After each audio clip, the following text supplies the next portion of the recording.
Easter is really important at Providence College, and not just here, but everywhere, because this is the festival of the Lord's resurrection, His new life. And when we celebrate that, we're really celebrating not just His own triumph over sin and death, but our own too, and the opportunity for new life for us in whatever way we need it. It's a great celebration of hope.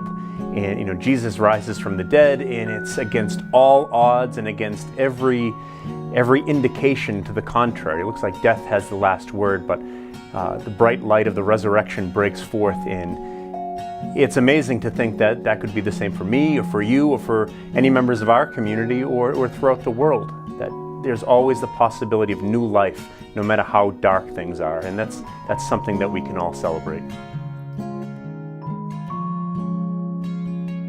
One of the things that I love about Providence College, and I always have from the time when I was a student through when I was chaplain and now as vice president, you see that this isn't just a college that gets together, we go to class, we go home, we go to a game, we go home, but this is there's a great spiritual community here as well, and that's been on display during this Lenten season as we get ready for Easter. We've had a chance to have a faculty and staff retreat.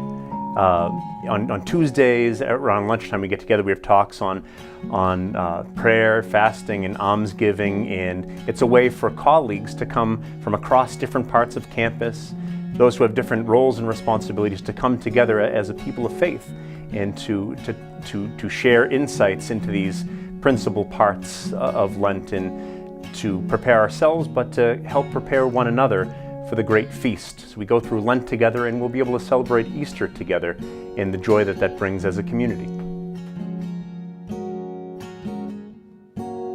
When Easter comes and the students head home for well-deserved breaks, and the faculty and staff as well, most of the Dominicans will actually stay back here on campus. And we say our prayers together. We actually have a retreat together. It's the time of year when all of the Dominicans kind of have fewer obligations with the college closing for a few days, and so we all get together and we bring in someone to give us a retreat, spiritual conferences that we all enter into together. So we'll say all of the Holy Week prayers. We'll have all of the special liturgies of the Triduum, but it'll be an opportunity for our community to really buckle down and allow ourselves to be renewed by the Lord, pouring out graces upon us. And for Masses, we actually have a chance too to help out in the area a lot. Go to different parishes in the Diocese of Providence or the Archdiocese of Boston, different convents of religious sisters. So we try to get out and help as much as possible. But it's a great time for, as everyone celebrates with their families, for us to celebrate as a Dominican family here on campus. And just as everyone else gets a little bit of renewal when they go home, so we have some of that renewal here as well. My particular message for students for Holy Week and for Easter weekend and all of this is, well, first, make sure you actually get to Mass. But beyond that, throw yourselves into this holy season as much as possible. Don't just go to Mass on Easter Sunday because you have to. Go to the Good Friday liturgy. Go to the Holy Thursday Mass when we celebrate the institution of the Eucharist. This is the pinnacle of the year for Christians.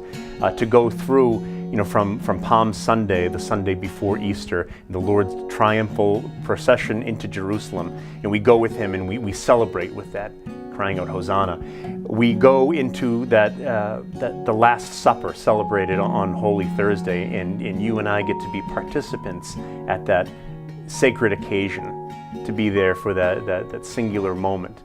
And then we go with the Lord and we keep company with Him in the Garden of Gethsemane on Good Friday, and try to stay awake and keep watch with Him. And then the sadness of Good Friday and what the Lord suffered gives way to the joy of the resurrection and the light of new life. And the deeper we can throw ourselves into the season, the more we recognize that it's not just the story of the Lord, but our story as well. And the amount of time and energy that we're able to put into the celebration of the sacred Triduum, the more we're going to receive from the Lord, and the better our lives are going to be across the board. So it's my great advice to anyone, is throw yourselves into the season as much as possible, knowing that the Lord will never be outdone in generosity. If you go and throw yourself into the celebration of these things, the Lord always has much more to give in return.